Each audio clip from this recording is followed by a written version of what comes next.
ये स्टूडेंट्स पाठ 5 पढ़ेंगे। पाठ का नाम है राजेंद्र बाबू। राजेंद्र बाबू जो हैं वो हमारे भारत देश के, हमारे आजाद देश के प्रथम राष्ट्रपति थे, जिनका नाम था राजेंद्र प्रसाद। उन्हें हम देश का प्रथम नागरिक भी कहते हैं और वो हमारे आजाद भारत के पहले राष्ट्रपति थे। हमारे देश में अब तक कितने राष्ट्रपति हुए हैं? हमारे देश में अब तक 14 राष्ट्रपति हो चुके हैं और जो अब हमारे प्रेसिडेंट है, हमारे अब जो राष्ट्रपति हैं वो है श्री रामनाथ कोविंद। ये जो हमारा पाठ है, ये पाठ हमारा राजेंद्र प्रसाद के बारे में है। अब हम पाठ शुरू करते हैं। सुबह का समय था। गज्जन नल से एक बाल्टी भरता और उसे लेकर भवन की ओर दौड़ता। इस बीच नल के नीचे रखी बाल्टी भर जाती। वह उसे उठाता और लेकर दौड़ा दौड़ा भीतर जाता। तभी कंधे पर अंगोछा डाले, हाथ में धोती और लोटा लिए एक व्यक्ति वहां आया। वह बोला, भाई जरा बाल्टी दे दो, हम भी नहा लें। एक व्यक्ति गज्जन है, उसके पास एक और व्यक्ति आता है और वो उसको नहाने के लिए, उसके हाथ में एक अंगोछा होता है और हाथ में धोती और लोटा और अपने कंधे पर अंगोछा डाल के आ रहा है। और उसके बाद वह गज्जन जो व्यक्ति होता है उसको बोलता है कि भाई जरा बाल्टी दे दो, हम भी नहा लें। तुम्हें क्या जल्दी है? कुछ देर रुक जाओ, अभी हमें भीतर पानी पहुंचाना है, गज्जन ने कहा। जो व्यक्ति आया था कंधे पर अंगोछा और हाथ में लोटा लिए, उस व्यक्ति को गज्जन कहता है, तुम्हें क्या जल्दी है? कुछ देर रुक जाओ, अभी हमें भीतर पानी पहुंचाना है, बस एक बाल्टी दे दो, झट से 2-4 लोटे पानी डाल लेंगे, उस व्यक्ति ने कहा।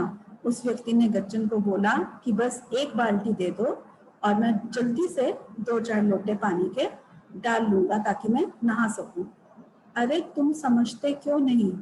आज सभा है, भीतर बड़े बड़े लोग आए हुए हैं, उनके नहाने के लिए हर कमरे में पानी पहुंचाना है, देर मत करवाओ, गज्जन ने बाल्टी लेकर जाते हुए कहा।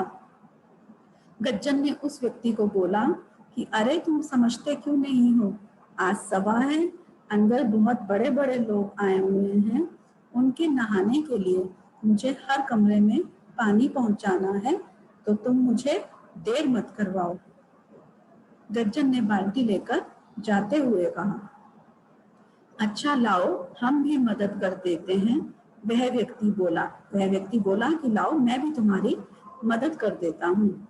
उस व्यक्ति ने धोती गर्दन पर डाली, लोटा रखा और बाल्टी भरते ही दौड़ दौड़ कर गज्जन को पकड़ाने लगा। उस व्यक्ति ने क्या किया, उसके हाथ में जो धोती थी उसको गर्दन पर डाला, लोटा रखा और बाल्टी भरते ही दौड़ दौड़ कर जो व्यक्ति पानी भर रहा था गज्जन, उसको पकड़ाने लगा।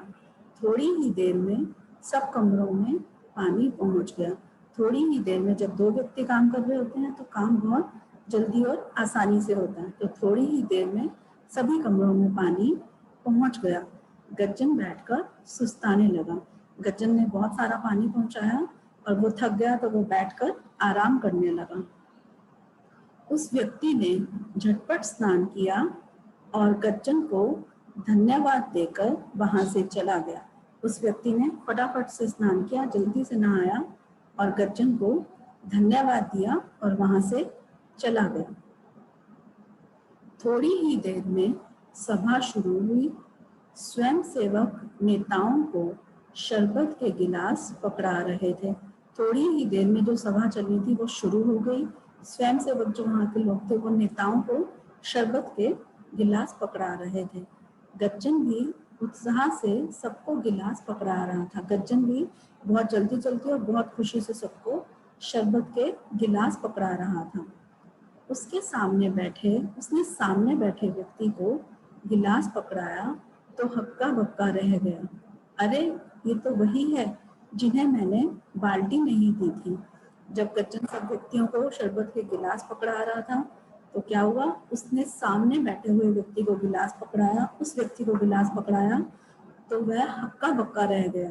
तो वो एकदम से हैरान हो गया कि सभा में इतने बड़े बड़े लोग आए हुए हैं और इस व्यक्ति से तो मैंने काम करवाया, और ये तो वही व्यक्ति है जिसने मुझे बाल्टी से पानी भरवाने में मदद की थी, और मैंने इस व्यक्ति को बाल्टी नहीं दी थी। जब उसने पानी मांगा कि मुझे नहाने के लिए पानी दे दो, तो गज्जन ने उस व्यक्ति को मना कर दिया था कि सभा है अंदर और सभा में बहुत बड़े बड़े लोग आएंगे, लेकिन गज्जन को ये नहीं पता था कि वो व्यक्ति भी उसी सभा का एक व्यक्ति है।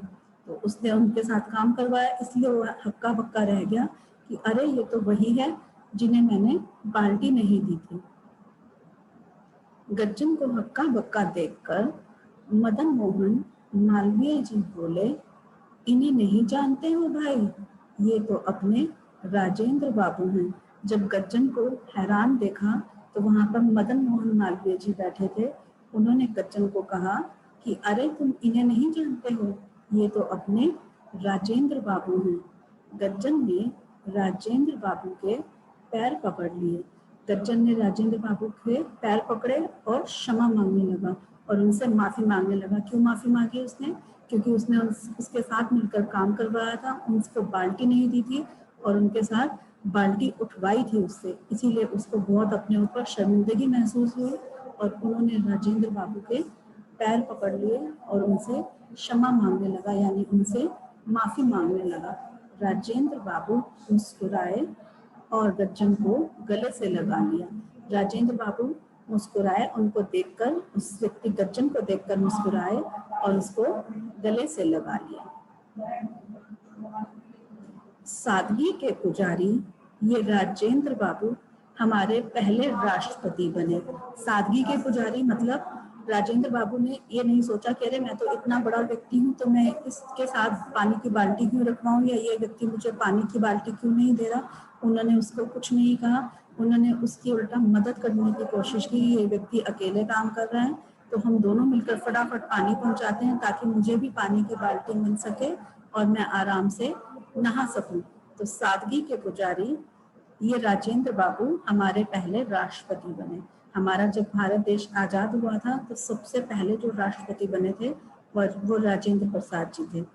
राष्ट्रपति भवन में रहने पर भी डॉक्टर राजेंद्र प्रसाद के रहन सहन में कोई अंतर नहीं आया। राष्ट्रपति भवन, वहां पर रहने वाले लोग, आप सबको पता होगा कि बहुत बड़े होते हैं, ऐसे कोई भी व्यक्ति जाकर राष्ट्रपति भवन में नहीं रह सकता, लेकिन डॉक्टर राजेंद्र प्रसाद इतने अच्छे उसमें थे कि उनको ऐसा लगता था कि मैं जो भी काम करूं, चाहे वो छोटा हो चाहे बड़ा हो, उसमें हमें कोई भेदभाव नहीं करना चाहिए। तो राष्ट्रपति भवन में रहने पर भी डॉक्टर राजेंद्र प्रसाद के रहन सहन में कोई अंतर नहीं आया, यानी कि वो राष्ट्रपति भवन में रहे तब भी वो वैसे ही रहते थे जैसे कोई एक आम व्यक्ति, एक आम आदमी रहता है। उनको ऐसा नहीं था कि अरे मैं तो देश का राष्ट्रपति हूँ और मैं इतने बड़े राष्ट्रपति भवन में रह रहा हूँ तो मुझे किसी और तरह से रहना चाहिए, नहीं। तो उनके रहन सहन में कोई भी अंतर नहीं आया। जैसे सब अपने घर में रहते हैं वैसे ही डॉक्टर राजेंद्र प्रसाद राष्ट्रपति भवन में रहते थे, उनके रहन सहन में कोई भी अंतर नहीं आया। वे सदा एक साधारण किसान की तरह ही जीवन बिताते रहे और देश की सेवा करते रहे। राजेंद्र प्रसाद जी जो हैं वो हमेशा एक किसान की तरह ही उन्होंने अपना जीवन बिताया और वो देश की सेवा करते रहे। उन्होंने हमेशा ही जैसे एक आम व्यक्ति रहता है वैसे ही उन्होंने अपना जीवन बिताया और देश के लिए जितना भी वो कर सकते थे, जो उनसे अच्छे से होता था वो उन्होंने देश की सेवा के लिए किया। हर चीज में उन्होंने एक दूसरे का मदद की। आज के लिए बेटा पाठ इतना ही है। अब मैं आप सबको म्यूट करूंगी।